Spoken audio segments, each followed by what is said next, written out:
weeks, we've been tracking the story of a group of people, a community of people called the Israelites. In ancient times, they were trapped as slaves in Egypt. God heard their cries because their lives were miserable, and he led them out of the place where they were trapped on the journey of a lifetime towards the promised land and a new way of living. And today they are right on the edge of the promised land, the destination they've been going towards. They are so close. And you think they walk right in. But that's not how the story goes. Here now, from the book of Numbers, chapter 13.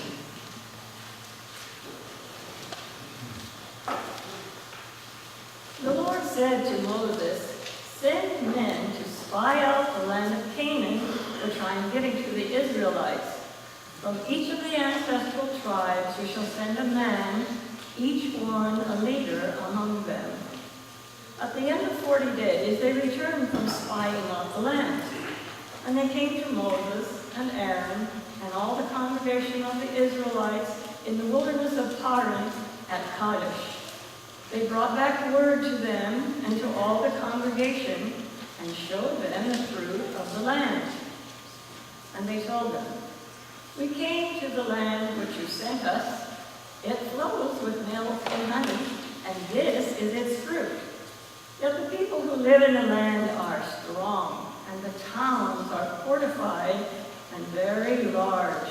And besides, we saw the descendants of Anak there." But Caleb quieted the people before Moses and said, "Let us go up at once and occupy it. We are well able to overcome it." Then the man who had gone up with him said, "We are not able to go against these people, for they are stronger than we."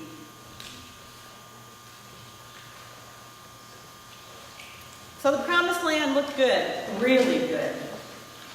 But 11 of the people said, "There's no way. Let's not even try. The obstacles are too large for us to overcome." And only one quiet voice said, "Let us go forward. We can do this."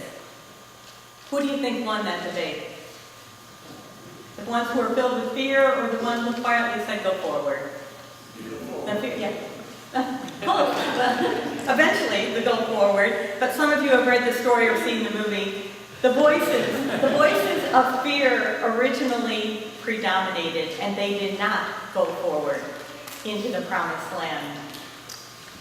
And so today we wonder, what did Caleb know on this journey that he was able to quietly say, "We can go forward"?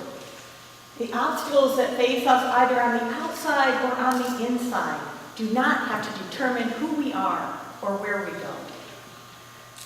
That will be our focus today. Please join me in a moment of prayer. Gentle us, Holy One, into a deep breath, a letting go, so that softened by the silence and surrounded by the light, we may know that we too are on a journey towards the promised land where we fully experience God's love, God's care, and God's justice. Fill us with the joy of knowing that you are with us. You are our God, we your people. Amen.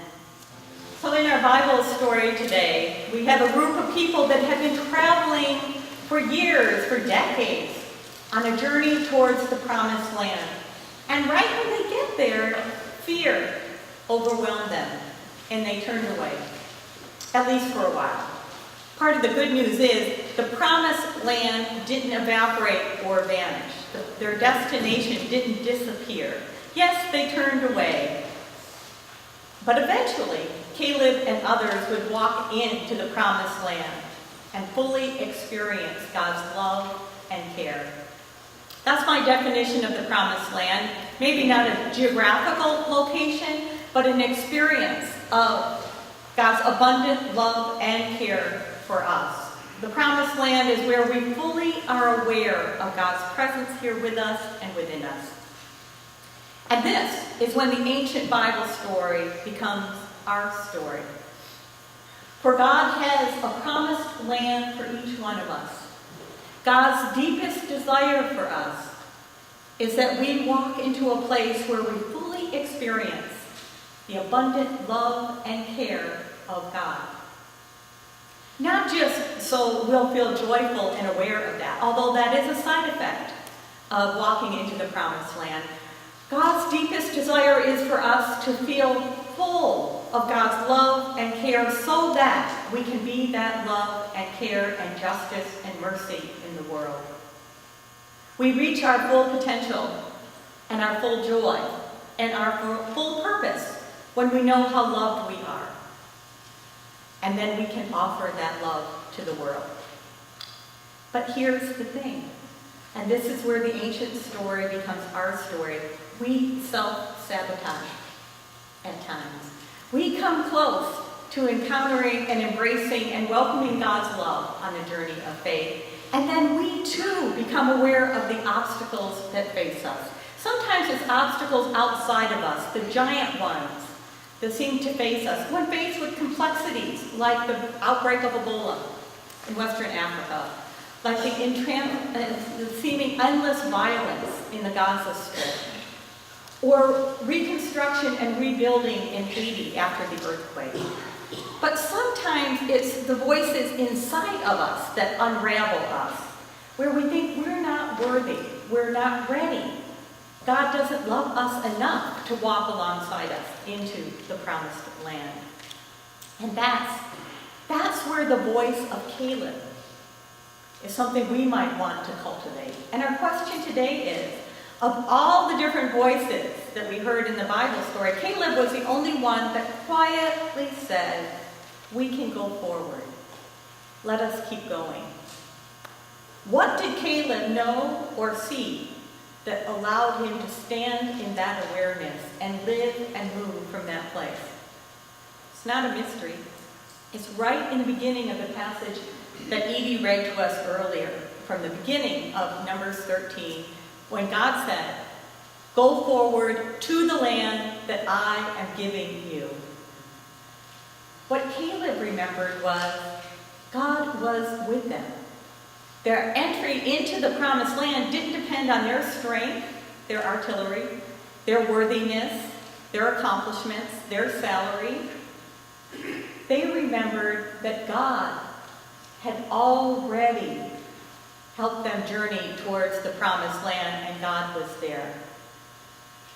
God has a promised land for each one of us, not just one set of people, one culture, one sports team. I know. God is infinite and aware of God's love for all of creation. We each have a promised land to walk into where we fully experience the abundance, the radical, extravagant abundance of God's infinite love. So how do we develop that Caleb voice? There's another Bible story. We read it last week. We read last week from Exodus 16, God provided manna, little thin wafers of food for the hungry people wandering in the wilderness. And God, I believe the God moment in that was, the manna was there all along. The food was available all along. The God moment was when the people's eyes were open to see what was right in front of them, meeting their need. That's not the whole story. We read through, at the end of that chapter, God commanded that the people keep a 2-quart jar next to a holy place where they were living. And in that 2-quart jar, they were to fill it with manna, so there would always be a visual in front of them, not only for them, but for their children, their children's children, and their children's children's children, and on and on and on. Always a reminder, because manna, it turns out, has a long shelf life. And the purpose of the manna was to remember how present God was. So God commanded us to keep a 2-quart jar, not just a little bit, a 2-quart jar in front of us, someplace where we would see and be reminded of God's care. I believe that's where Caleb's quiet confidence came from. It's because he practiced the awareness of God. He practiced staying aware of God in his daily life. We can do that too. In fact, after worship last week, I bet a lot of you ran out and got 2 quart jars. But just in case you forgot, I thought I'd remind you again that it's an option.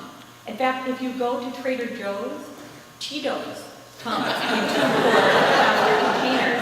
And you have to empty the Cheetos first, but we're there for you. We will help you empty the jars of Cheetos so that you get fluorescent orange. We all get fluorescent orange on us, and we have the empty jars.